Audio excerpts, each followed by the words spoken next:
Gentlemen, this is Vocab Malone. How y'all doing today? It's a pleasure to see ya. This is Street Apologist Live. It is a Sunday night here in February 24th to be exact. The time is about 8:04 right now, and we're going to be talking about 6 black Christians that you should know.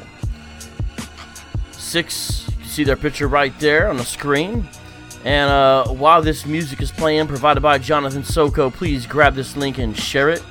And then also, if you could please hit that like button, please. Be sure to comment in the live chat.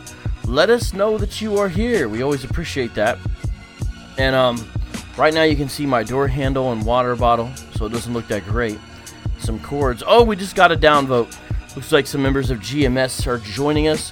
Either that or some racist, although that's a little bit redundant, isn't it? So here we go. We're going to be talking about black history, specifically black church history. This is Christian history. This is the history of God's people. If you're one of God's people, you should care, but honestly, you should care anyway. So I'm looking very much forward to tonight's show. Remember the rules, ladies and gentlemen. If we get 100 viewers or 50 in the super chat, and I'll do a freestyle.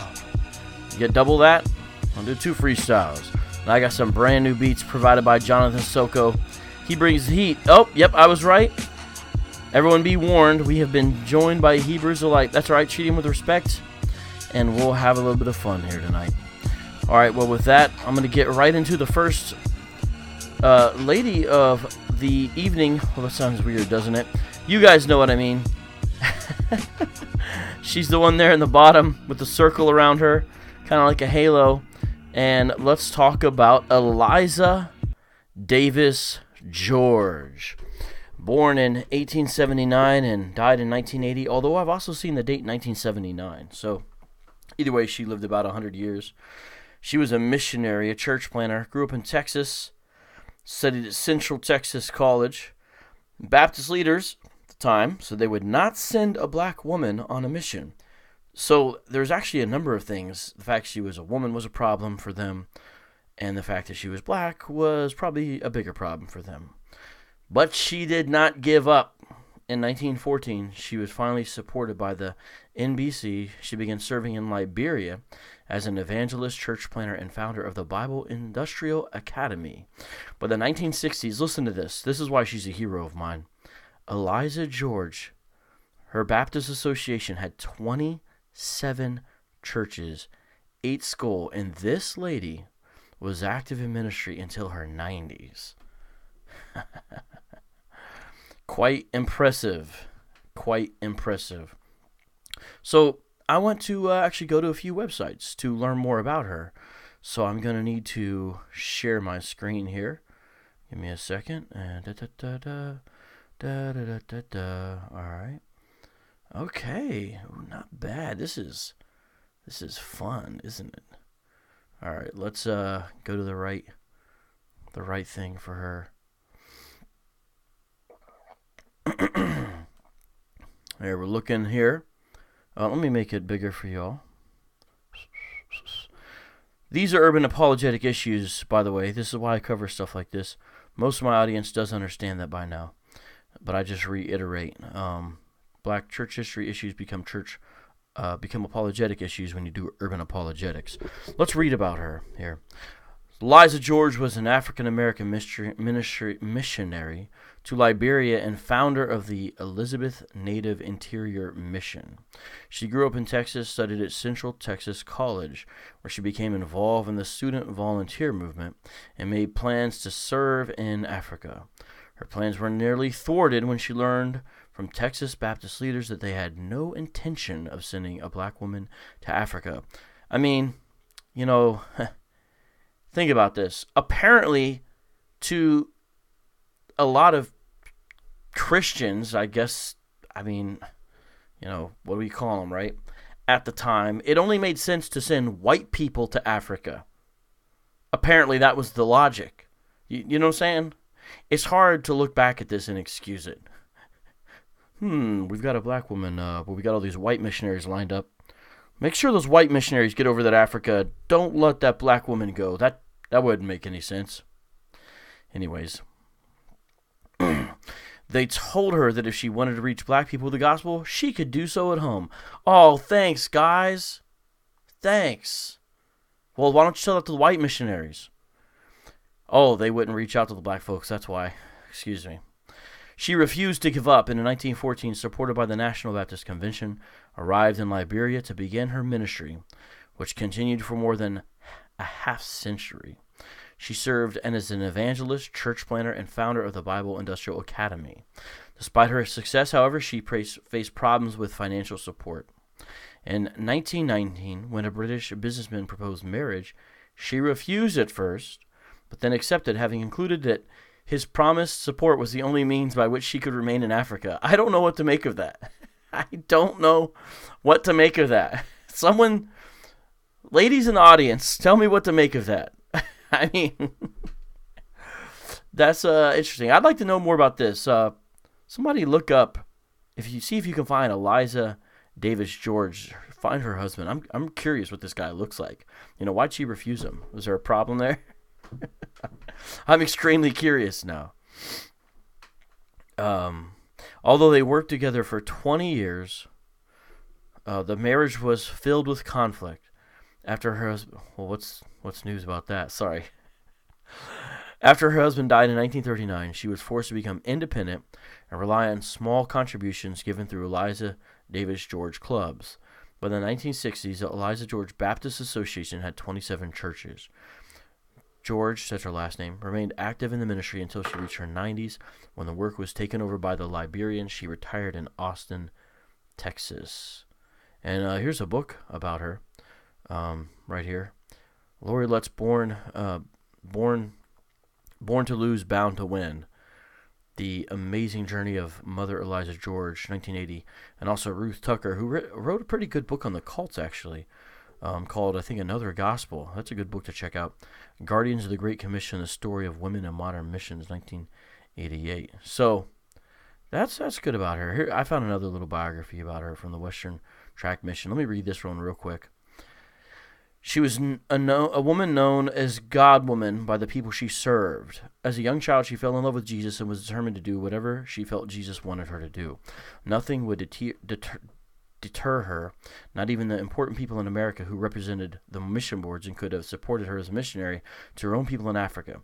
When she lost the support of mission boards, she raised her own support among individual people who sensed her vision. She grew up in segregated Texas and came to be known as a woman of faith. She was also a woman of prayer. Whenever an important decision had to be made, she spent a good part of her night in prayer. Once she and two of her orphan boys swam, waded, and walked 200 miles along the coast of Liberia to get $200, which had been sent for her support to Monrovia instead of Greenville, where she worked. But when they got there, it had been sent back to America. Oh, what a horrible... I hate hearing stories like this. Occasionally, someone gave them a ride on a boat across the river. When her mission board disbanded, she met another missionary who convinced her to marry him. Oh, so he was a missionary. Okay, well, he was all right. The other one said he was a businessman. I guess he was both, because that would be the only way she'd be able to stay in Africa. She prayed about this and came to the conclusion that God wanted her to marry him. He later died in Africa because he drank too much strong drink, but she admitted that she would not have been able to start the mission in the jungle without him. Missionaries go through a lot, and sometimes, these missionaries aren't superhuman. It seems like it, but, sometimes they end up turning into stuff like this. It is a lonely job, and it's a lonely calling. So, I'm not excusing this guy's behavior, but understand, She also won the support of the Liberian government. She trained many young people and sent some to America. Now listen to that. That's awesome. For further training, but only one came back to continue the work she had nurtured for so many years. By this time, she was in her 90s, but still went back to supervise the work. That's awesome. And here's actually another book about her. Oh, come on. Stop trying to sell me stuff when God Says Go, The Amazing Journey of a Slave's Daughter. So, she was a daughter of a slave. These folks are amazing. This is why we do this. All right, so it looks like there's a couple great books about her. All right, now let me see here. switching over. I'm going to get to the comments and stuff, guys. I just got to figure stuff out here.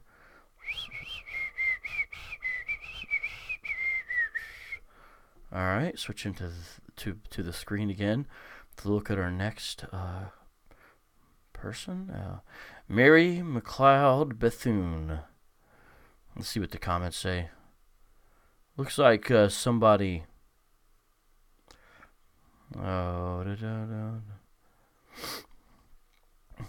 looks like GMS is in here complaining. You know, GMS, let me tell you something. You Hebrews Lights who have come to... You know, you guys are real haters, real trolls. You can't even celebrate the achievements of wonderful women that God has used because you're so filled with the insane ideas of your delusional religion. Now, you're coming on here saying no one is black and all this, but you know what? When someone is out there that you don't like, you call them white boy and cracker and every other racial name under the book. And you talk about, you know, how you'll say black people are the best people. You know, you say this, but then you'll switch into the mode of, well, anybody could be Israel. But the fact is, you guys use racially charged language. When I was with GMS in Chicago, the leader of the camp, who has no business being a leader of anything. I mean, this guy, he just has no business leading anything. These are not men of God you have running your organization or running your camps. He called me cracker. That's how he said it. 6 times in a row. He thought he was the man. He said it like a whole bunch of times in a row. So my point is, you guys want to come in here and complain, oh, look, no one's black and I'm not black. But you know what? When it's convenient to use racial slurs, because crackers obviously, you know, Shalom Israel 777, I don't know what your camp is. You're saying that you're not GMS, but you still got the One West name in there, Shalom. So I'm sure that you're equally confused as GMS Faith-Based Israelite PA. You know what I'm saying? So, you guys, nobody white either. But yet, when it's convenient, you guys will call people white boys and crackers. So I just don't want to hear it. You guys are ridiculous. Guys, you can interact with them. I'm not trying to kick them out or anything. I just want to put them in their place because GMS is one of the worst group of hypocrites you could ever run across. And look, I didn't name it. What's his name? Christian historian Woodson Carter is the one who named Black History Month, and so that's what it's called. I didn't make the name. So if you want to complain about it, why don't you take it up with him? Oh, you are GMS. Okay, well then I am lumping you in with GMS Chicago. Oh, come on, like you don't use those racially charged slurs. Shalom Israel 777. But again, let him stay in here. We'll let him be in here. Okay, that's enough. Back to the important things. She lived 1875 to 1955. She's a Christian educator. Let me read about her first before I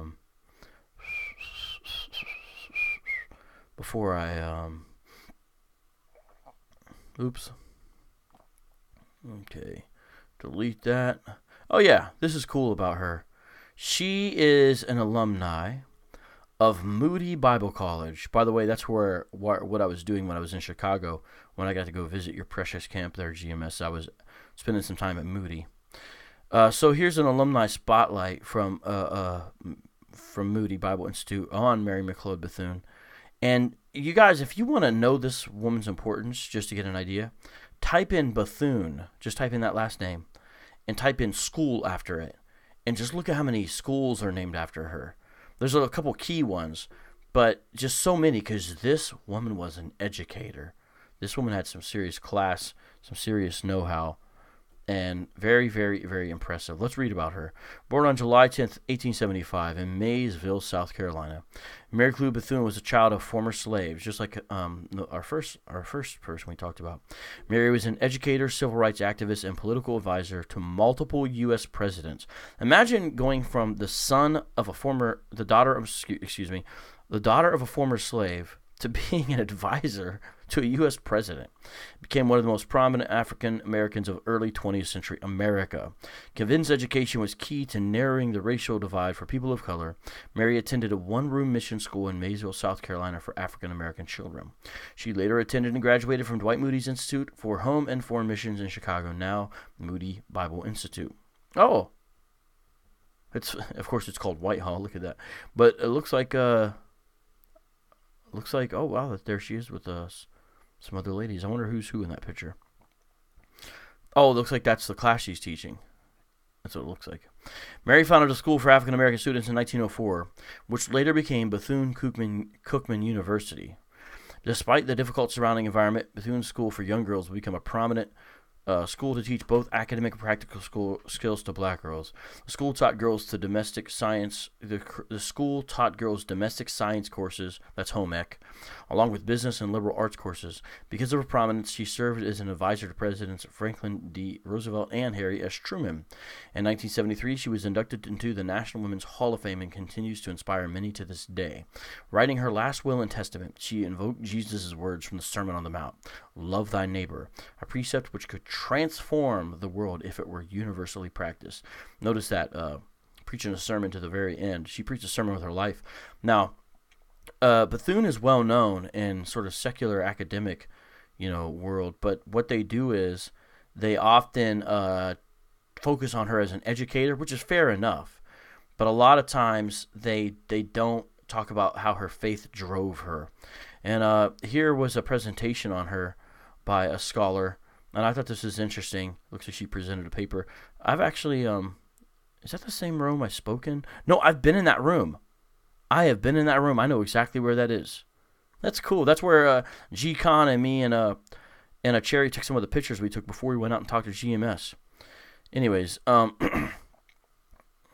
so here's a part I wanted to read. Mary McLeod came to Moody Bible Institute in 1894 to complete a long and carefully planned training for overseas missions in Africa. She was 19 and studying at Moody when her application to a mission board was denied. Same story. Confident in her calling and sense of God's leading, Bethune was stunned to learn that she would not be appointed to serve in missions. Was it because of her race? And listen to this letter that she wrote. This is good. I had not been aware of the fact that you had not been sending out colored missionaries to Africa, or I would have not attempted to be an exception to your rule. She knew how to write.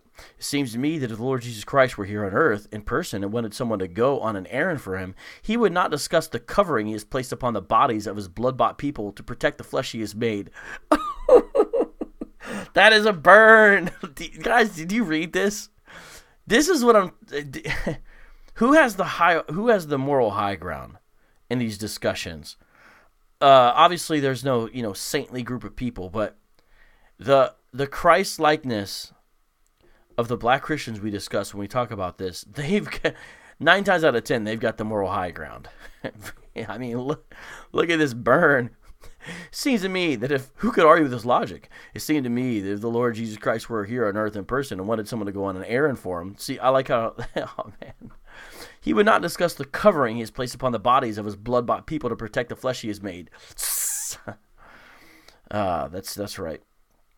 And there's some other stuff you can learn about her, Christianity.com, but I'm actually not going to read that article. But let me go back and let me delete some of these so when I come back I'm not as Let me read her bio card now here. Here we go.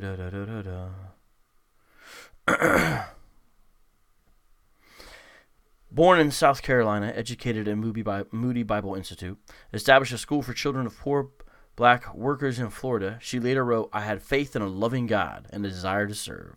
The motto she drilled into her students was, enter to learn and depart to serve.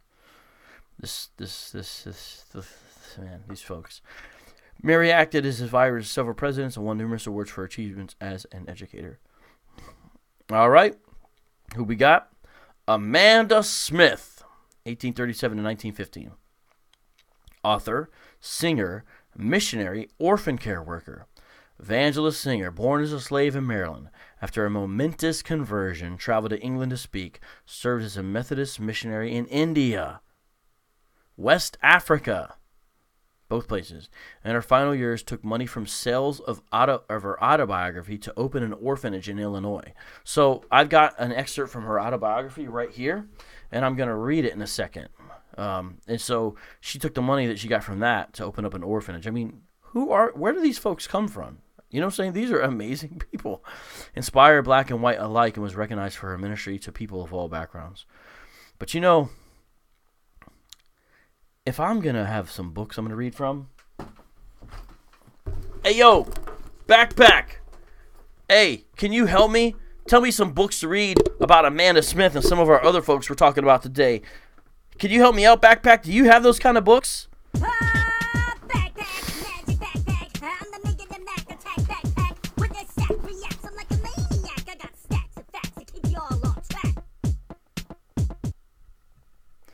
Wow, thanks, backpack. You've hooked us up yet again.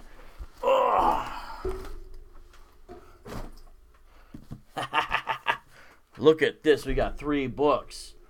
Let's find out what the backpack has given us. One by one. Let's see. One of the books that I'm supposed to be reading from is not here. I left it in the car. There's a book I'm supposed to be reading from, and I left it in the car. Oh no, what am I gonna do? I just realized that. Well, we'll do what we can, ladies and gentlemen. We'll do what we can. I might try to make it without it. Alright, so this is African American Religious History, a documentary witness. It's an anthology of primary sources. GMS, you should take note, learn what a primary source is. And this is part of her autobiography, and I'm going to read some selections and summarize other parts, okay? Mentioned already, born in slavery in 1837. She died in 1915. Her middle name was Berry. Traveling evangelist with a worldwide reputation, exposed to the holiness teaching of the Methodist Phoebe Palmer, and in 1868 experienced entire sanctification, the hallmark of the holiness movement. She worked the holiness circuit in the eastern United States, preached to white and black audiences. A tall woman with a memorable contralto voice, she became known as the Singing Pilgrim. In 1878 began missionary work in England, and then went to Ireland, Scotland, India, Liberia, and West Africa. She returned to the United States in 1890, joined a Chicago area temperance community, and in 1899 opened an orphanage for black girls. As the following section from her autobiography demonstrates, Amanda Berry Smith, despite her talents as a preacher and missionary, found it difficult to overcome gender bias within black denominational structures. Don't forget the racism she had to encounter. And so let's talk about that. So here's a story. She says it's October 1870 or 1871. And she was kind of known, and so these ladies had asked her to come to this Bible study. And before the Bible study began, they kept on pressuring her to sing. She didn't want to do it. She felt like they were going to think she was grandstanding or something. So she sings, and then once she sings, and all the ladies like it. The ladies who had encouraged her to sing, they love it. They think she does a great job. You know, they're egging her on. They want her to do more. And then a lady comes up to her after she had sung and everything, and says, pass right out, and pointed her to the door and drove her away and kept saying, pass out. And some of the ladies who were coming in, and the ladies who had been there, felt horrible, and they were like, wait, what's going on? And, they were talking, what's the matter? Isn't it a shame? And listen to this. She says, by the time I got to the door, there was so much sympathy and pity for me that they almost killed me. I cried almost to convulsions. I was nearly dead. If they had not pitied me and seemed to feel so sorry for me, I could have got on well enough. She's saying that their sadness made it worse. And after this happened, they came downtown to see her about it and ask what happened. And listen to this. Listen to what Amanda Smith says to the lady who kicked her out of the meeting. I prayed so much for the woman, for I thought she needed to be prayed for, and I did pray for her with all my heart. I mean, do we treat our enemies this way? And then listen to what Amanda Smith says. So I think that she got the worst of it in the end. Sometimes people say to me, oh, Amanda Smith, how very popular you are. Yes, I say, but I paid for it. I paid a good price for my popularity, because she became quite popular. I don't know whether the lady is living or dead. I've never seen her since. Poor thing.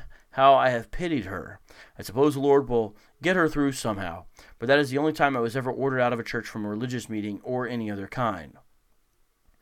And now here's another meeting. This is 1871, and there is someone who's going to be speaking there that she really wants to hear. She was very interested in Bible study, but it was mainly a white meeting apparently. And so she says, I did not know whether they would allow colored persons to go. The Lord would often send me around white people where there was a good meeting going on, then that I might learn more perfectly some lessons from his word. So she's saying she would go to learn the Bible, but she was hesitant because she didn't know if they would put up with her, which is really sad if you think about it. I mean, when you go to a Bible study, you have to consider stuff like that, you know. And so one lady saw her and said, hey, the meeting's going to be too full. Why don't you come back another night? And also said, actually, there's going to be a lot of well-to-do women here, and they'd rather not see you, so why don't you just come back another night? Which is literally the opposite of what James told us to do. You guys remember James' instruction about differing people? It's just crazy. But Amanda Smith hung around and then kind of passed in when some people were going in, and listen to what she says. I always try to avoid anything like pushing myself or going where I was not wanted, and then I knew how sensitive many white people are about a colored person, so I always kept back. I don't think that anybody can ever say that Amanda Smith pushed herself in where she was not wanted. It's just sad that someone made an image of God would have to even think this way. And so I thought it was cool, but afterwards, she got some more heat. And listen to what she says. I never said a word. I was dumbfounded. And there I stood. I thought, how is this? I've been praying about this meeting ever since I saw Mr. Smith. So someone else invited her. And I had been expecting a real feast to my soul today. And now these ladies feel it won't do for me because I am a colored woman. And so many of the wealthy ladies will be there. They don't know, but that the Lord may have sent a message to some of them through me. So saying like, I could be blessed. Why would they want me to not be there? So I said, I will linger about till I know the meeting is well begun. Then I will go and stand at the door. And then go down a few little bit. So I slipped in quietly and stood at the door.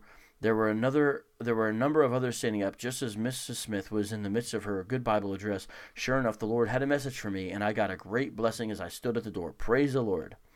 And then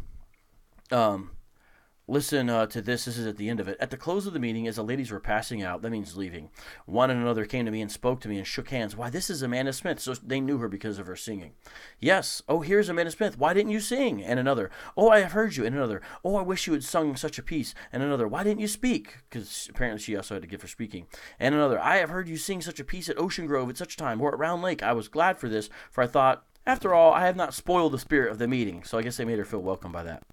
But then, I was not so well known then, and many people were shy of me, and are yet. I was not, but I belong to royalty, and am well acquainted with the King of Kings, and am better known and better understood among the great family above than I am on earth. Wow, look at that. But I thank God the time is coming, and we shall know each other better, and when the midst I have rolled away, hallelujah, amen. So she's saying, even they treat her that way, Jesus knows her, and, she looks forward to the fulfillment of Revelation when she won't have to worry about waiting outside. Now, I'm going the end of the entry here, and I like what she says.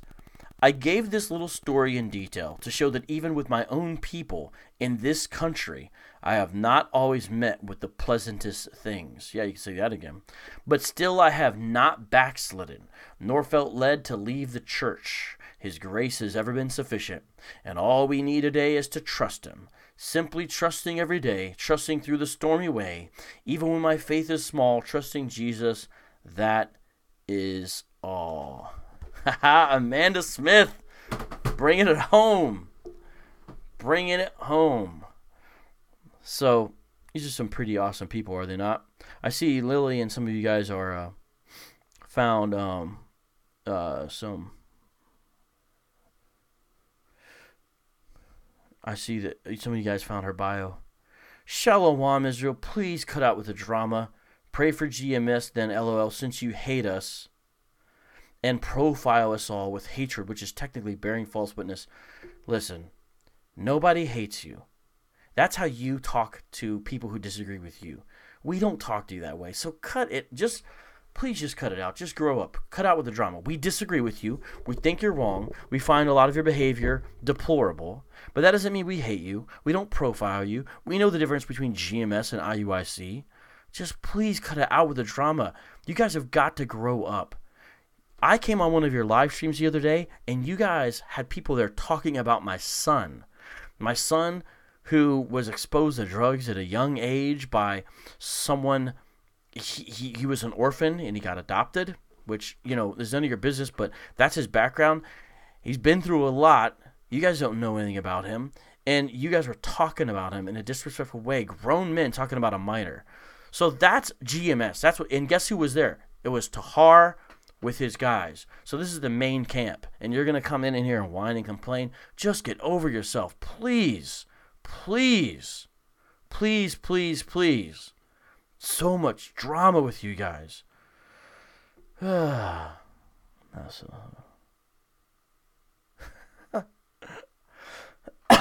man, the drama. You guys are the kings of drama.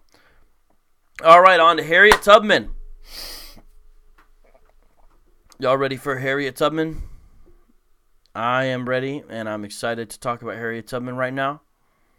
And let's actually watch a small cartoon about her, because I found something that I thought was pretty cool, and I would like to share it now.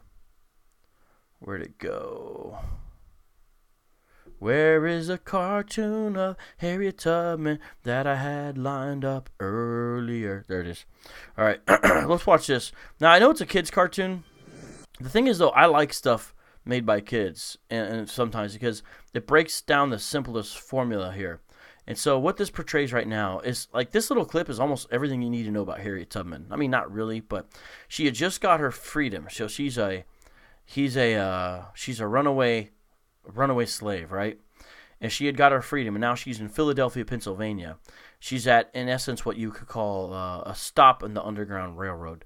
And listen to this. Now, I'm going to have to pause some of this because I'm just going to pause some of it every 20 or 30 seconds, and I hope that helps with certain matters. All right, so let's check this out. This is cool. Welcome to Philadelphia, Miss Tubman. The last man who sent me on, he told me to come here. This is where we keep track of everyone who makes it to the north.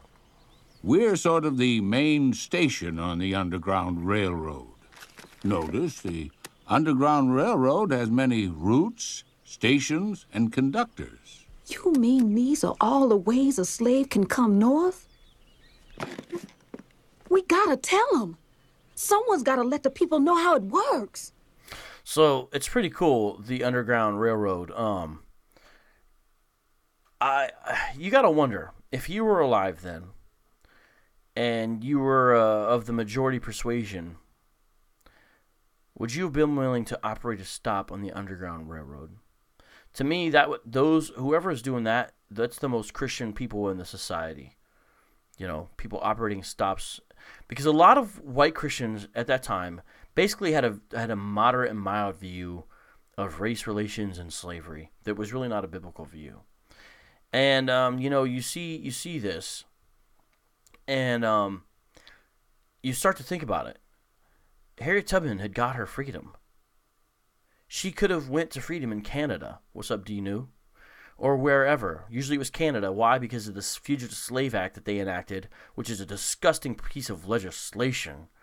That what it said was that folks would come from the South and grab folks from the North and make them slaves again. And there's penalties against cooperating. So you get in big trouble for operating stops on the Underground Railroad. Well, listen to what Harriet Tubman says about this. Unfortunately, it's not that easy. Just got a message. There's a family that's gonna be sold. The father's name is John Bowley. Dear Lord. John Bowley's my brother-in-law. My sister Mary's husband. I'm gonna go back and bring out my sister and her family. Go back? Harriet, thou art free. I'll never be free till my family is too. So, the selflessness of Harriet Tubman is absolutely unbelievable. Absolutely unbelievable. Now, listen to this. Listen to this. This is cool. And this is just a snapshot. It's a cartoon, obviously, but this is a snapshot of what really happened and what Harriet Tubman really did. I realize that now. I want to be a conductor. Harriet, conductors just move people along. They don't go in and bring them out, especially if they're a runaway slave. It's too dangerous. You're trying to scare me, Mr. Steele, but I don't scare easy. I'm getting my family out. That is all you need to know about Harriet Tubman. Hold on, I'm going to watch that part again. So they're kind of shocked. They're like, well, wait a minute. You want to be a conductor on the Underground Railroad? We don't go in. We just operate stops, especially if you're a runaway slave because you have a high risk. You get caught, you're in big trouble. She's like, no, I'm going to go down in there and bring people out now that I know about this. And they're like, and I love how she says, you're trying to scare me. I don't scare easy. This is one of the most courageous people you ever read about in your life. I just got to watch that part one more time. Family is too. I realize that now. I want to be a conductor. Harriet, conductors just move people along. They don't go in and bring them out, especially if they're a runaway slave. It's too dangerous. You're trying to scare me, Mr. Steele, but I don't scare easy. I'm getting my family out. All right, awesome. Harriet Tubman, I'm going to talk about her in a second. Oh boy. Okay, Shalom Israel 777. Thank you for distracting us yet again. Catholic priests are raping little children, and 80% of them approximately on horoscope shows. Anyone going to do a video about that? First of all, I have done a video about that. Why don't you go look back at the channel? So you don't know what you're talking about. You just put your foot in your mouth, number one. Number two, how dare you complain about any adult raping a minor when GMS teaches the rape doctrine, and you teach that when you get in the kingdom, you'll be able to take girls as long as they have had puberty and grab hold of them. And it's called the rape doctrine. Your camp teaches that. The other camps, even though they're one West camps, disagree with this doctrine. So how hypocritical is it for you to come on here complaining about the Roman Catholic Church because you believe you're going to be able to do that for all eternity? The hypocrisy of GMS is absolutely astounding. Thank you very much. Harriet Tubman, born in Maryland as a slave, beaten, suffered severe head wound at 13. I believe the story is her master hit her with a rock, and it caused her headaches for the rest of her life. And in fact, she told a story of how she prayed for his death because of this, so she didn't have forgiveness in her heart, even though I believe she was a Christian at that time, so that's why she was praying. You can understand the reaction, though, right? And the guy actually died. So he ended up dying. And she felt horrible afterwards and said, you know what? Instead, what I should have done is I should have tried to lead him to Christ. That's a very interesting story. She escaped and then helped others escape. Her 13 rescue operations over 8 years freed at least 70 slaves, and some say 3,000 or 300. I'm sorry. It's very difficult to tell the numbers with this. Earning her the nickname Moses because she freed the people, didn't she? She also worked for the Union Army as a nurse, scout, and spy. It's amazing. I always told God, she said, I'm going to hold steady on you, and you've got to see me through. Harriet Tubman had strength. Harriet Tubman was brave and courageous. She carried a pistol with her. And you may think, oh, that's to ward off the slave catching dogs and the slave catchers themselves and stuff like that. Oh, yeah, maybe a little bit, yeah. She packed for that reason. But you know what else? The men, even, the slaves, the escaped slaves, would chicken out a lot of times. Because, she's going through swamps and all kinds of crazy stuff. People are peeing themselves. And they would want to quit and turn back. You know what she would do? She would pull out that little gun. She would put it in their back and she'd say, you turn around, I'm shooting you. You better go forward. She would not let them turn around and give up. She had a gun, and I think she would have used it. And that encouraged the people that chickened out to keep on going. Oh, man, how do you not want to meet a woman like Harriet Tubman when you get to heaven? And guess what? Good news. Now, some of you are going to complain. Some of you guys are going to complain, but this is amazing stuff right here. Amazing stuff right here. The $20 bill is soon going to have Harriet Tubman on it instead of Andrew Jackson. She'll be the first woman featured on, the cash paper money, I guess. And, of course, the first black person. I think you could probably not make a better choice than Harriet Tubman. And also, Andrew Jackson is by far the best person to remove from the $20 bill. So some people, trip out about it. But Andrew Jackson may have had his success as a general. But, he is not a unifying figure. And the worst example of that is the Trail of Tears, which he's responsible for. And so I'm glad he's getting replaced, to be frank with you. And I'm glad Harriet Tubman is going on there. So that'll be nice. All right, so here we are looking at Harriet Tubman. Shalom Israel 777, nice crowd you all have. When I went on your live stream yesterday, the GMS main camp, Shalom Israel 777, you know what? They started talking about who was going to get my body when they killed me in the kingdom. And whose slave I was going to be. And they said, "Oh, Tahar, you can have vocab." And he said, "No, I don't want vocab. I want James White." So another guy says, "Oh, I'll get vocab." So why are you're complaining about my crowd, who has been very respectful to you? We have some fun, but the treatment you receive. So again, grow up. We don't treat you any way how you guys treat us. We don't talk about your children. We don't say we're gonna, have slaves and kill you in heaven or anything like that. We don't do that. And you're whining about the crowd here. I don't understand you. I don't understand you folks at all. But that's Harriet Tubman. On to Betsy Stockton. Now, that is the entry that I've got. So that's a problem. Let me see. Did I bring the book in or did I? I left it in the car. It is in the car. Okay. Let me think here, guys. Just give me a second. You know what I'm going to do?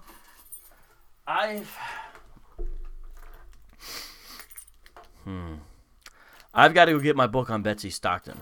I've got to go get my book. It's downstairs. It's going to take a few minutes. So here's what I'm going to do. I'm going to play Veda's song. And I'm going to try to run as fast as I can to get down there and come back up. Now, who's Veda?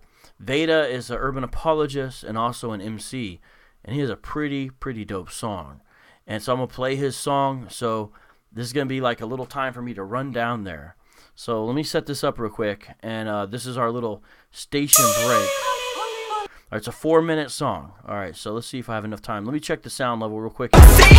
That's too loud.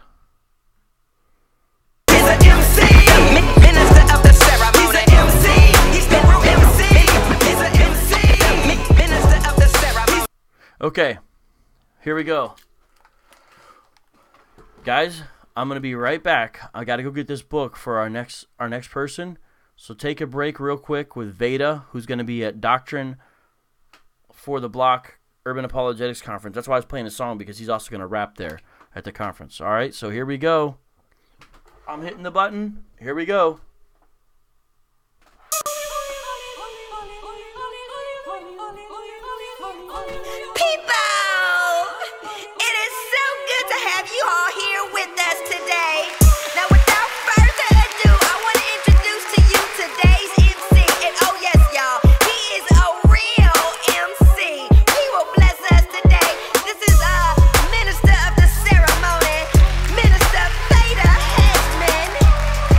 Wondering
genres. That's what it is. You got prophecy, law, poetry. Well, you know, in the book of Ada, you know, it's genres in my own self. You feel me?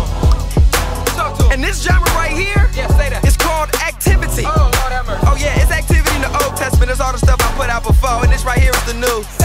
In this New Testament, I'm 2 verses in. Hey, is y'all following this metaphor? Is y'all getting what I'm saying? I don't think y'all feeling me, man.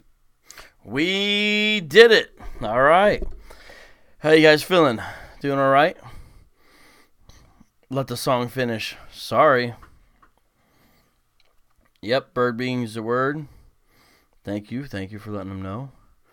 All right, let me real quick shout out to the super chatters. Lily R, shout out to you. You are the solitary lone super chatter right now, and much love to you, Lily R. All right, so let's read here about Betsy Stockton. Let's read here. This is from a great book the backpack should have provided, but apparently forgot. Profiles of African American Missionaries, right? Let's check this out. When you read the standard history of the Hawaiian Islands, her name doesn't appear, although it should. And Kenneth Porter has an article on black folks in early Hawaii, and he also passes over her. But look at her bio, and you'll see why she should be included. She was born to a slave mother about 1798. And she passed her childhood as the, quote, property of Robert Stockton of Princeton, New Jersey. He lived on Constitution Hill, was actually a cousin of Richard Stockton, one of the signers of the Declaration of Independence. There's no record of her father, and either he or her grandfather was most likely a white man, based on what we know. And so later on, Major Stockton, her, quote, owner, gave the young servant girl to his oldest daughter, and the man that she was married to, Ashbel Green, was a Presbyterian minister in Philadelphia. Later on, Dr. Green would write this about Betsy Stockton in a letter of recommendation for Betsy, supporting her application as a missionary candidate. He wrote this: "By me and my wife, she was never intended to be held as a slave." Now, he said that, but yet he held on to her. See, this is the compromise a lot of Christians made.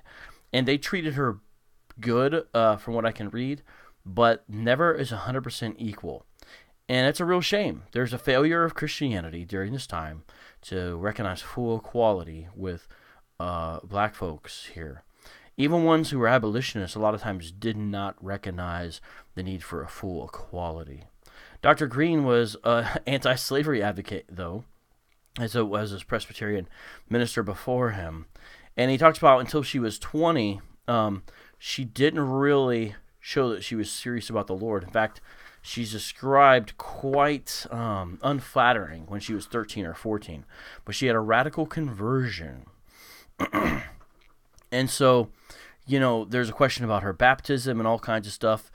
Anyways, when she got saved, she changed. And immediately, even though she was recognized as willful, she was always recognized as bright, and she immediately went after biblical knowledge. So she was systematically tutored, this is when she's around 20, I believe, in the academic and spiritual disciplines given their own children.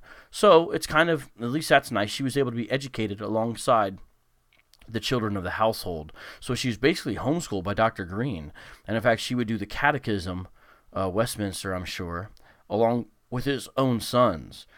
And that's interesting. And apparently she had quite an affection for them. In fact, later on when she went to Hawaii as a missionary, she took pains to collect specimens of unusual seashells and insects because he was a scientist and for his research. So anyways, she then, for a few reasons, ended up living in the country with his niece and her husband, Reverend Nathaniel Todd. So notice again, these are Christian slaveholders. Anyways, now when she turned 20, he did free her, but she chose to remain with the family as a hired woman. So she went from a slave to a servant, but she was free at this point. And she attributes her conversion to a seminary student named Eliphaz Wheeler Gilbert, and she says this happened in the summer of 1816 while she was sitting in the gallery of Princeton's First Presbyterian Church. Now it's called Nassau. And the minutes of that congregation record this in September 20th, 1816. Betsy Stockton, a colored woman living in the family of the Reverend Dr. Green, applied for admission to the Lord's table. So it means she was going to get communion. So obviously she, was in it. She was later publicly baptized, and then within the next 2 years when she was freed. So anyways, she realized she needed to tell people about Jesus, and this conviction blossomed into desire to go to Africa as a missionary. And so she had to get educated. So for about a year and a half, she was a member of a Sabbath school class taught by a seminary student named Michael Osborne, who was impressed by her. And in fact, he wrote her a letter of recommendation. Listen to what he said. This is a seminary student writing about Betsy Stockton in his class. Quote, "She has a larger acquaintance with sacred history and the Mosaic institutions than almost any ordinary person, old or young, that I have ever known."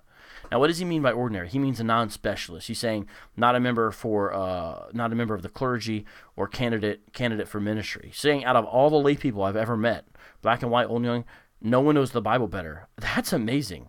And Osborne said this, "I recollect a multitude of instances where, for my own information, I have questioned her about some fact in biblical history or some minute point in Jewish antiquities and have immediately received a correct answer." So he would forget something and he would ask her and she remembered it, and he didn't. He's a seminary student. But yet, she's not going to be able to go overseas because the Protestants at that time were not ready to send a single woman overseas without a protector. And of course, remember, she's black. Yet she had a lot of skills. She was well trained in domestic concerns, and she had skills as a nurse through basic life experience. So she was a skilled lady, plus, as we mentioned, bright. So finally it worked out where she became part of a family, Charles and Harriet Stewart. And they went to these islands, called Hawaii now, which were discovered, so-called, by Captain James Cook in 1778, and named for the Earl of Sandwich at the time, which is the guy who invented the sandwich. And here's a testimonial letter to Jeremiah Everett's corresponding secretary of the ABCFM, and this outlined her qualifications. So this is another recommendation about Betsy Stockton. "I would say in general, as the result of an intimate acquaintance with her, that I think her pious, intelligent, industrious, skillful in the management of domestic affairs, apt to teach, and endued with a large portion of the active, persevering, self-sacrificing spirit of a missionary." So listen to her qualifications. She's overly qualified. "For my first acquaintance with her, she has expressed a decided wish to go to the heathen." And she loved to teach children, so she would spend a part of her week, every week, teaching young black kids. And this is according to another recommendation. She had a respectable knowledge of, listen to this, geography, legible writing, and some effort at ciphering and compound multiplication. Oh, man. So finally she's getting to go. And she says, "I am as happy as I ever was in my life." In the winter of 1822 and 1823. So they go down and they meet the first natives of the island. And listen to this. She says they were chilled when they first saw them because they were mostly naked. And then this is from Betsy's own words. She says this when she met the Hawaiians. "Are these, thought I, the beings with whom I must spend the remainder of my life? They are men so she was tripping out, right? Then she says, "They are men and have souls," was the reply which Conscience made. That's pretty cool. That is pretty cool. And so she at first was like freaked out by them, and then said, "Wait, they have souls. Let's be there." If only more white Christians of her day would have thought the same way. That would have been great. So she established a school there in Hawaii and began instruction in English to 6 Hawaiians and 4 English youth. And then while there, the missionary had a child, and of course she was also caring for the missionary's son. So she's doing a lot. And finally, she actually met a black man on the island, Anthony Allen. He had been there 20 years and had never met a black woman before. He had a native wife. That was interesting. So here she is, a school teacher, and she wrote and said this, "I now have a fine school of the lower class of people, the first, I believe, that has ever been established." So she's the first teacher of Hawaii. Established the first school in Hawaii, basically. And it began, I guess, with about 30 individuals, and they would meet in the chapel there. And guess what? She became, quote, "quite familiar with the native language." So here's Betsy, a former slave, was the first to organize a school for the disadvantaged, the lower class of the Hawaiians, and she learned their language as well. And then when she got back to Philadelphia, so she didn't stay in Hawaii the whole time, she also established an infant school for black children in Philadelphia. Then she did some other work while here. She organized schools and, well, hold on, wait a minute.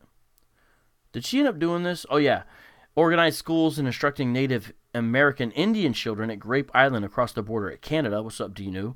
Near upstate New York. She went for a few months and on her return brought back a birch bark canoe about 3 or 4 feet long for the boy. I don't know why I read that part, but she was, anyways. So here's what happened, though. Here's what happened. She's going to this Presbyterian church there, right? And there's a man named Anthony Simmons, and he formed a school, the session house of the First Presbyterian Church, and she was a member of the church since 1816, so she probably taught there. But here's what happened. Well, that's not at the bad part yet. She also, I'm losing track of this lady's accomplishments. That's what's happening, guys. I'm reading through this, and I underlined a bunch of parts before, but I'm losing track of which school she did when. It's amazing. But she also succeeded in opening a public or, quote, common school for black children, which she served with great distinction for many years as a principal. But here she is in Princeton. Guess what happened at First Presbyterian Church? This is unfortunate. Racial tension. So they had been together, a black and white congregation, this whole time, but eventually the white Christians became worse, not better. And so the black Christians asked to leave, and the white Christians said, okay.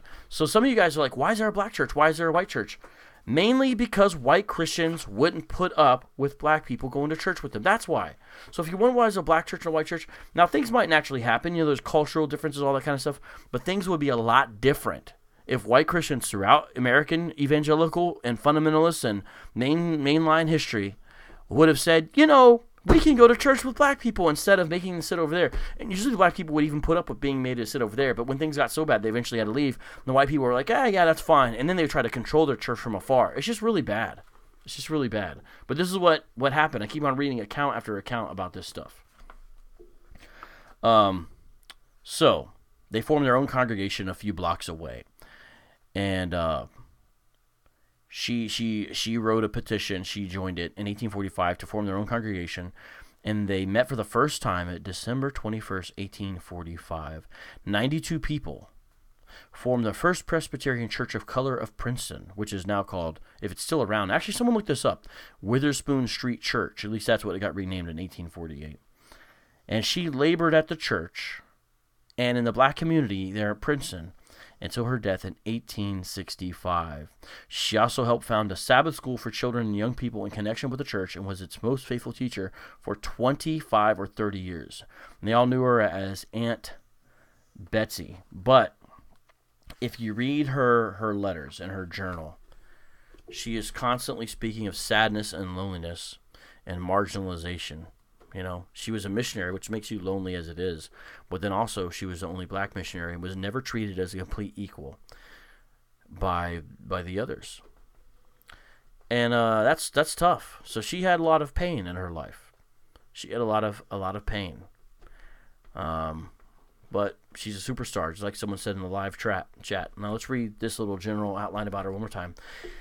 1850 Princeton revival influenced her, which led to her conversion, which we read about. She's born into slavery in Princeton, New Jersey in 1798.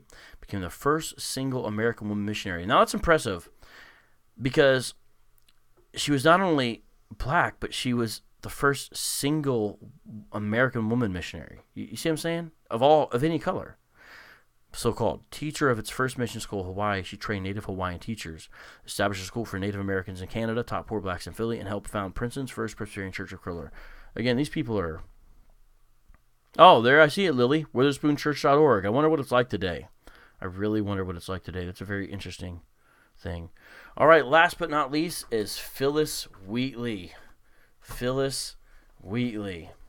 Thank you, Backpack, for providing the books. This book is called The Decline of African American Theology by Thabiti Onwabwile, From Biblical Faith to Cultural Captivity. I'll be reading here about Phyllis Wheatley, who I love that statue of her. Look at that. Isn't that amazing? I mean, I love that statue of her. That picture's a statue, obviously, and it's an amazing statue there. All right, so let me read here about this. Regarded by some as the progenitor of the black literary tradition, Phyllis Wheatley, 1753-1784. Prior to the War for Independence is when she was born. Birthed the creative writing tradition of African Americans and African American women with the publication of her poems in 1773. Imagine being a published poet as a black woman in 1773 in America. Amazing. A slave from the age of 6, Wheatley learned to read and write under the tutelage of her owner.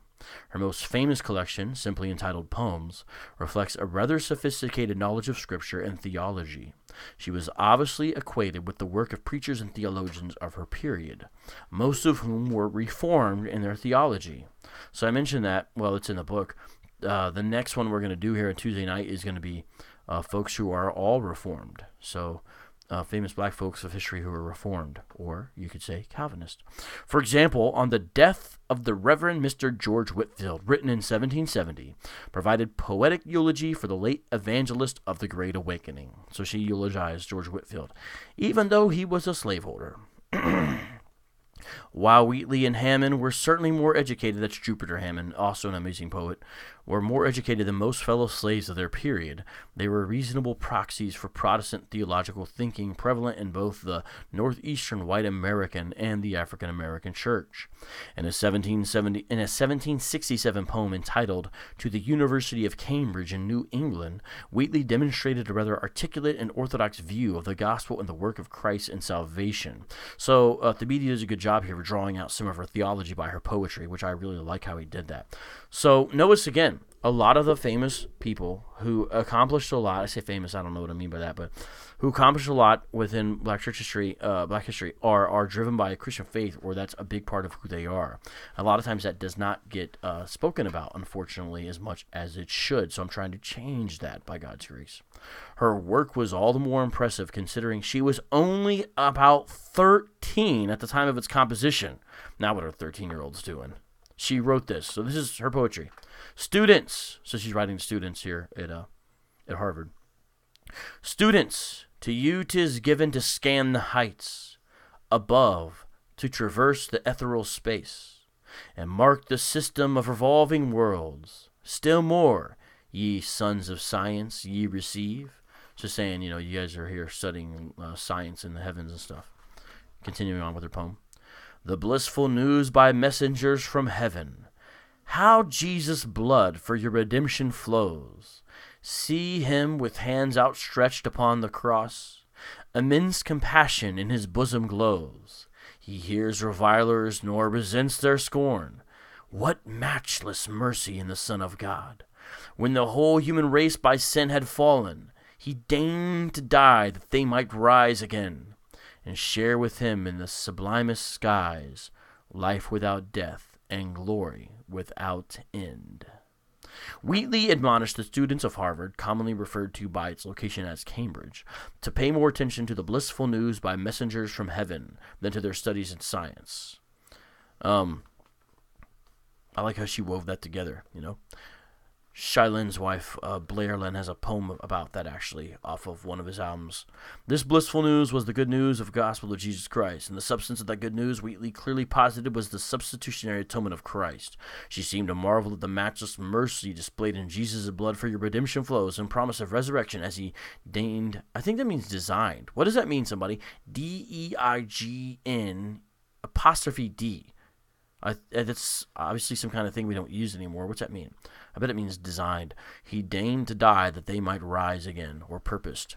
Another work, To a Clergyman on the Death of His Lady, comforted a grieving husband, reminding him of Christ's sacrifice on his and his deceased wife's behalf. The promise of that sacrifice was a future eternity with Christ and his wife in heaven. Wheatley, adopting the perspective of the deceased wife in heaven, wrote. So she's comforting him by adopting the perspective of the deceased wife. Listen to this poem.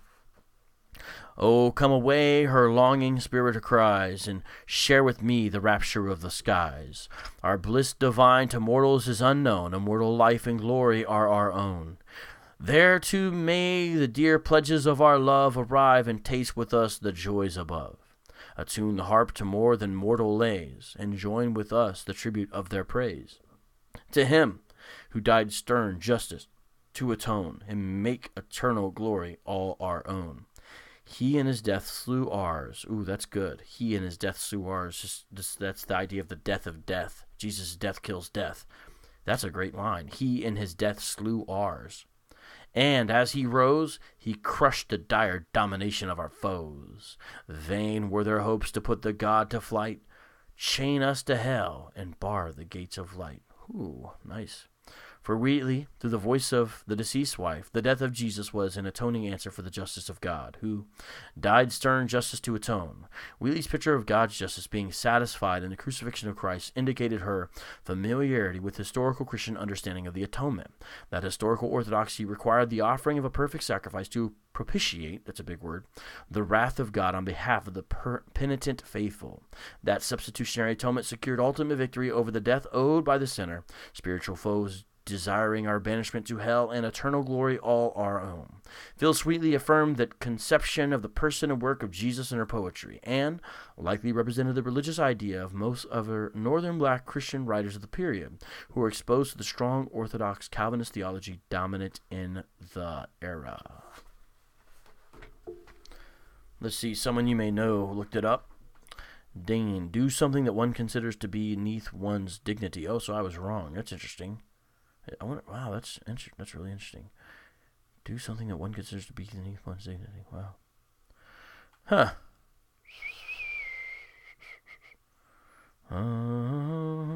Let's see here. What we got going on here? I'm just looking real quick through the live chat.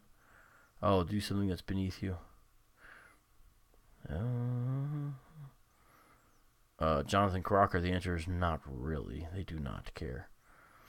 $985.01 needed in the super chat to unlock a 20th Death Style. Oh boy, you guys are funny. We're gonna see. She only lived to 31. Wow, I didn't know that. Oh, you can buy her complete writings. I see you guys are putting them on there. That's cool.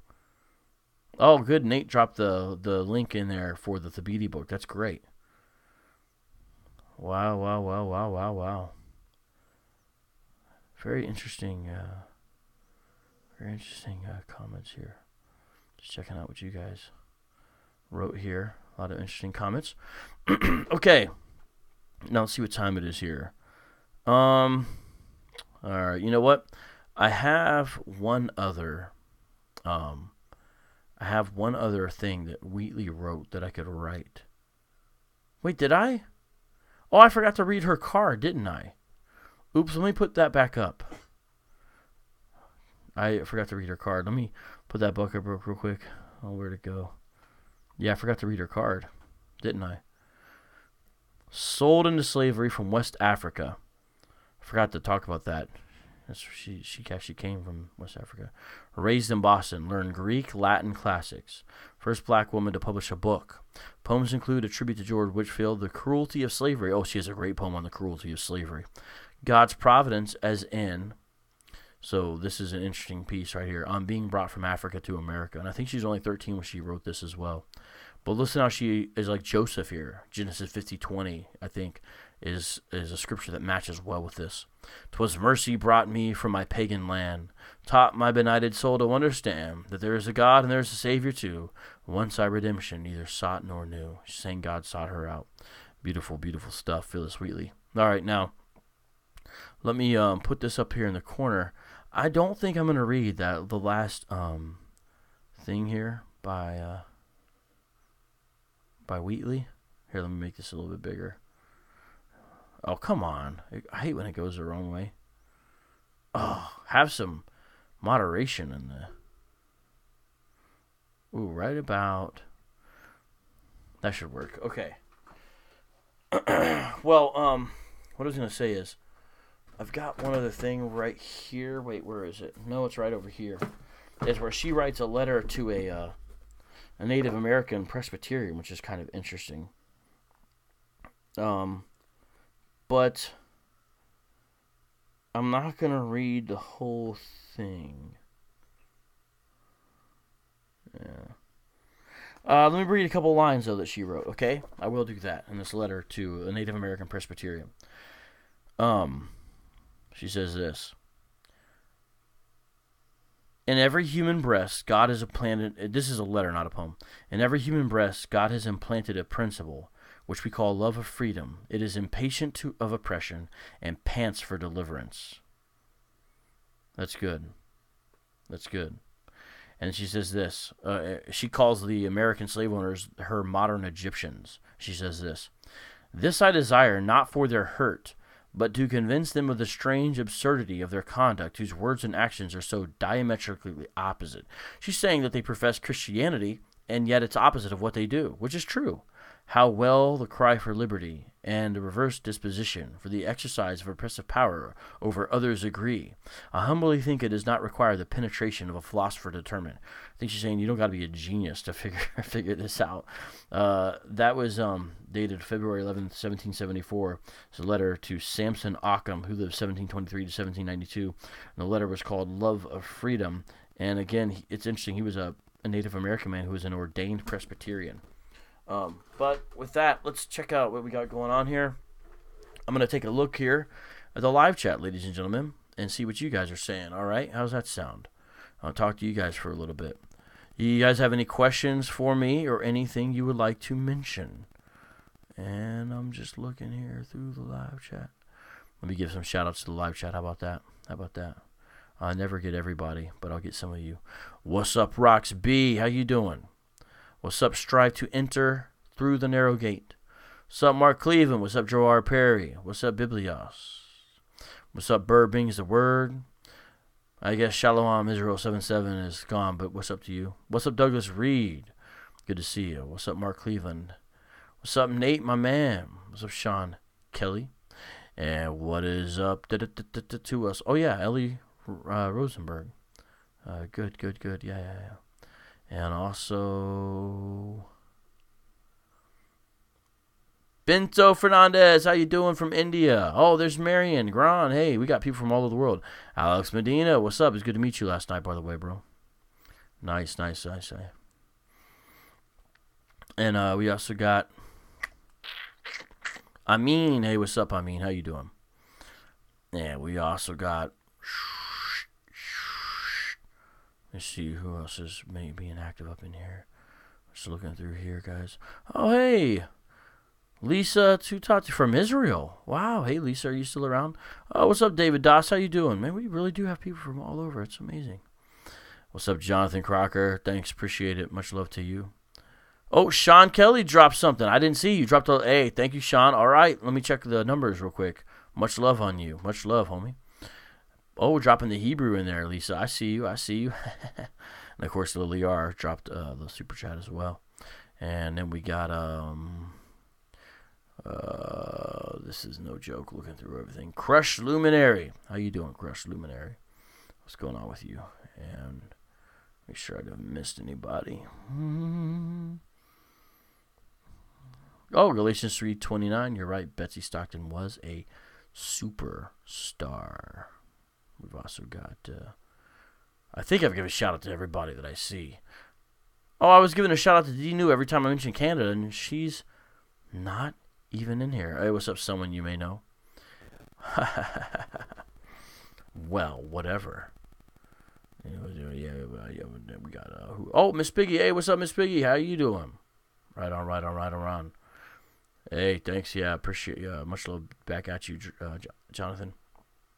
What's up, DG? I don't know. Actually, DG, I do know. I don't know about Sam, but with David, you're asking when I'm going to team up with Sam and David again. I'm going to be doing stuff with David actually next week. I'll be with him next week. And so, I don't know about Sam, but... yeah. Radical Love, how you doing? Right on, good to see you. If I missed anybody who's here and wants a shout out, you're going to have to tell me. Lisa says, it is 6 o'clock in the morning here. Wow, all right. Well, I'm glad you're joining us. That's awesome. Okay. DNU is more than just Canada. I don't know what you mean by that, but yeah, sure, she's Detroit too. And what else have we got? Oh, Aristotle, how you doing? Workout in the morning. All right. That's right. Hit that like button. Oh, Mark Cleveland. I don't know if I gave you a shout out yet, but shout out to you. It's doing this. Someone's like the Christian more.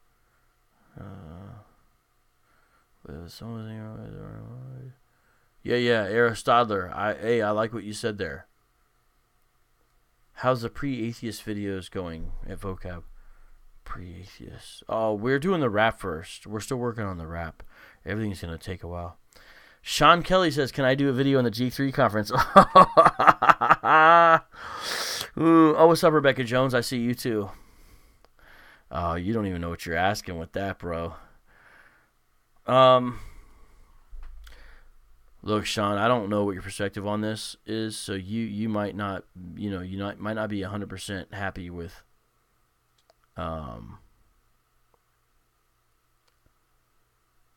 Oh, hey, that's great to hear, Jonathan.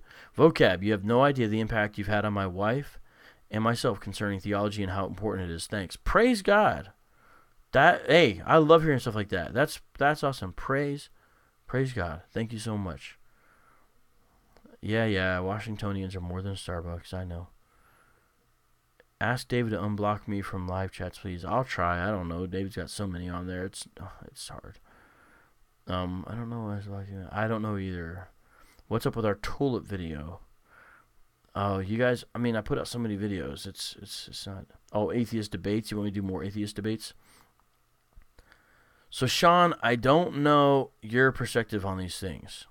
Well, let me just tell you a little bit of stuff here. All right, let me tell you a few things here. We're winding down. I'm reading your guys' comments because I'll take comments and stuff like that from you guys right now if you'd like. But check this out.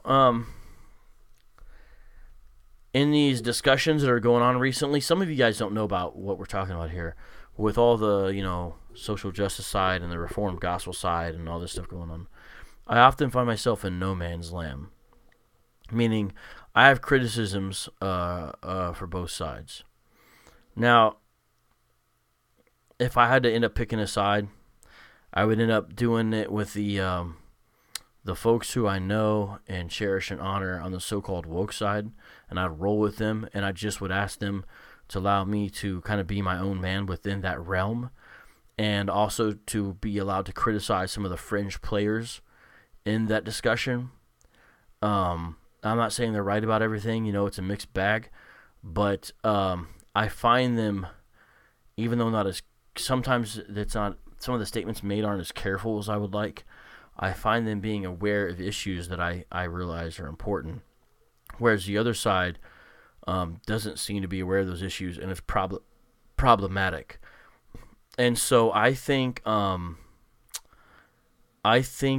like if I went through the G3 videos, there would be stuff I would agree with, but a lot of it would be like me saying they're aiming their guns in the wrong direction. And there's a lot of broad brushing and things like that, but there's things I would agree with, but I'm like, yeah, what's relevant? How is this relevant, though, to your criticism of, Eric Mason or this guy or that guy? So, anyway, Sean, I'm trying to be careful in what I say, but Adam Coleman and I might be working on something where we talk about this in public, along with Curtis Allen, because we have some ideas to maybe break this out. My nephews say you need to do more PT. Some of you guys, I'm not sure what you're talking about. There's an atheist moderator who did not like or approve Bible verses. Rebecca says more programs with your kids. I could probably talk about my kids anymore, but as far as public stuff, I couldn't do any shows with my kids just yet, unless they were basically disguised.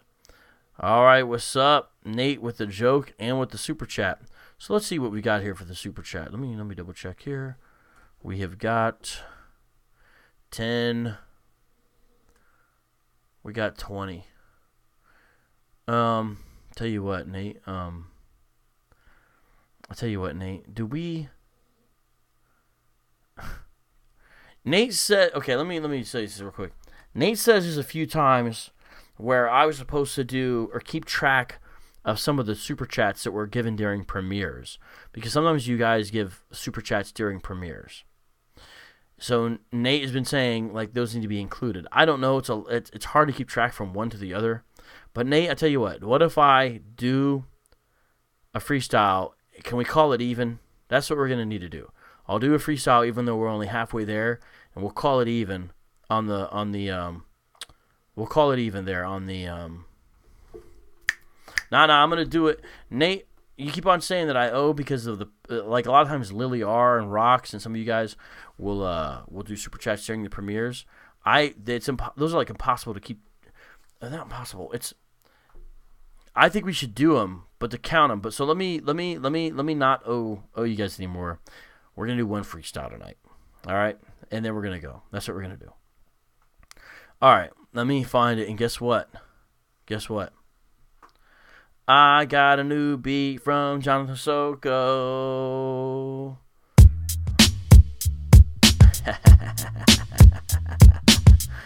And that's it. It's a pretty dope beat. Oh, Roxby, now you're just killing it. You're just embarrassing everybody. Just kidding. Well, look at I had it set up in faith and it just happened. So Roxby, much love to you. Let me take them off. They may not want to be associated with my freestyle. All right, well, here we go with the new Soko beat. This one's 3.5 minutes. I think that's a fair amount. I'm feeling this beat right here. I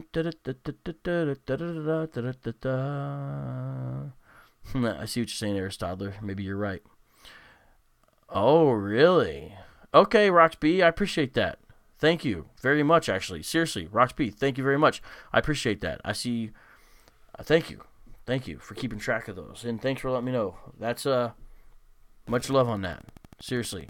Greatly, greatly, greatly appreciated. I could not do stuff without you guys. Yeah, Sean, I agree with your last comment there. It's a problem. I feel like the man needs to be corrected on some stuff. That's all I'm going to say. In God's grace, but I don't know if that's my place or not. All right, let me check this beat here. Check the sound level. Let me check the sound level. All right, guys, I think we're ready. Ooh, I like this beat. Soko be bringing the fire. Y'all ready? We'll try to rap about the folks in the live chat and everything else. Ready? Ooh, I'm ready, yeah. A Radical Love, thank you. Yep, that's right. Let people know about the Patreon. And what's up, David Labrell with the super chat. Hey, thank you. Thank you.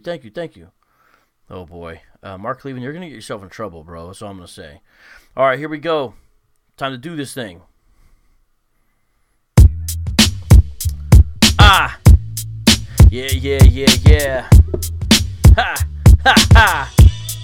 Yeah. Ha! Ha! Yeah. Bring it down, Soko. Yes, y'all, this is a drum track. Beat Satan like a thumbtack. With these dumb raps that you can't see. Like John C.E.N.A. Hello, people inside my DNA. I display a brand new way. Jesus the Christ, he saved me that day. I don't remember, but in December, maybe he came, but I know he came.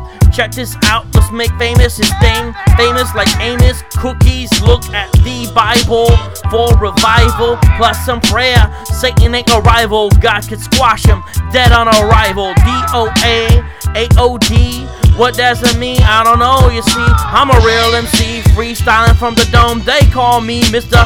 Vocab Malone. I spit a poem like Phyllis Wheatley. Jonathan Soko on the PC.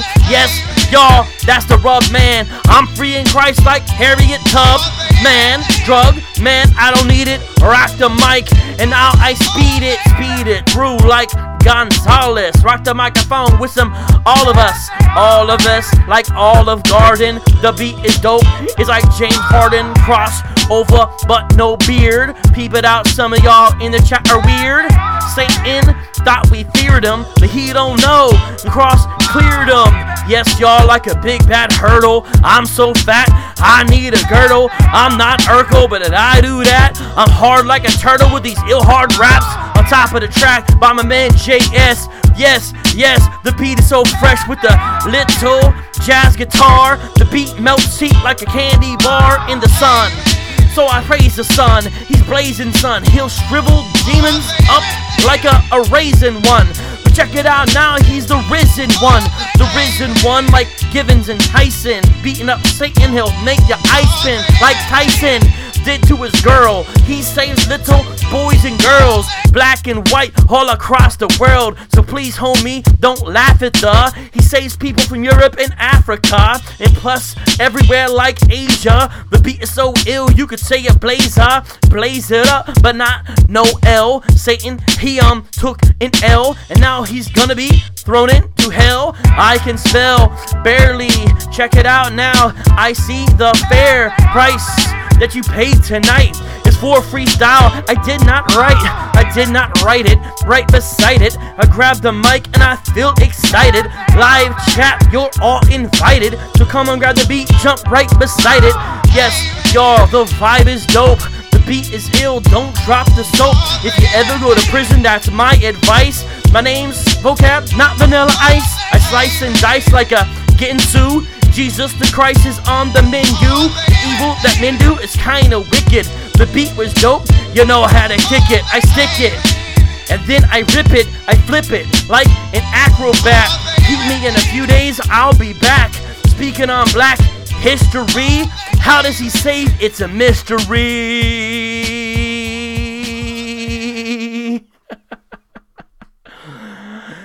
Alright, y'all.